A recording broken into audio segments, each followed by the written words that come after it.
I kind of wanted to know how you personally felt about how disrespectful it is. Like you had the NFL players kneeling during the national anthems. I wanted to know if you found that disrespectful to our country, to our veterans, and anybody related to that. I find it incredibly frustrating that people seem to be okay with that, and I would just like to hear your input. Thank you. Thanks for a great question. Again, on a really tough issue that if we don't talk about is not going to get better. And the question is, how do you feel about NFL players who take a knee during the national anthem? And is it disrespectful to this country, to the flag, to service members who are right there tonight, where it is tonight in Afghanistan, and those former service members, retirees, and veterans who are here with us today? Thank you each for your service. My short answer is no. I don't think it's disrespectful. Here's my longer answer, but I'm going to try to make sure that I get this right, because I think it's a really important question. And reasonable people can disagree on this issue. Let's begin there. And it makes them no less American to come down on a different conclusion on this issue, right? You can feel as a young man does, you can feel as I do, you're every bit as American, all the same. But I'm reminded, somebody mentioned reading the Taylor Branch book. You did. Parting the Waters and the King Years.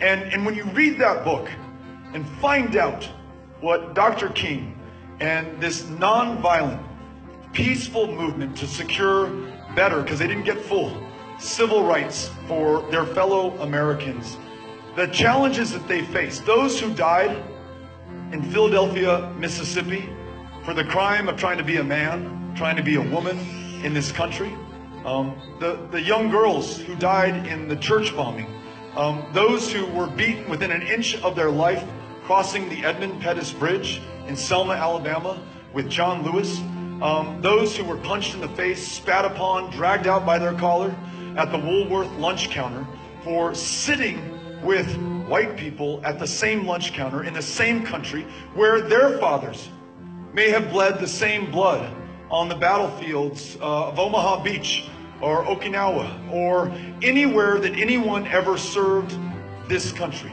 The freedoms that we have were purchased not just by those in uniform, and they definitely were, but also by those who took their lives into their hands riding those Greyhound buses, the Freedom Riders in the Deep South in the 1960s, who knew full well that they would be arrested, and they were serving time in the Mississippi State Penitentiary. Rosa Parks getting from the back of the bus to the front of the bus.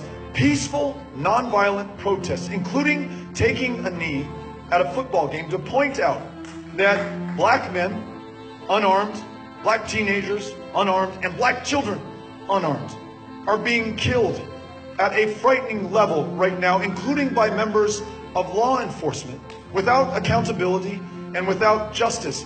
And this problem, as grave as it is not going to fix itself. And they're frustrated, frankly, with people like me and those in positions of public trust and power who have been unable to resolve this or bring justice for what has been done and to stop it from continuing to happen in this country. And so nonviolently, peacefully, while the eyes of this country are watching these games, they take a knee to bring our attention and our focus to this problem, to ensure that we fix it. That is why they are doing it, and I can think of nothing more American than to peacefully stand up or take a knee for your rights, anytime, anywhere, any place. So thank you very much for asking the question. I appreciate it.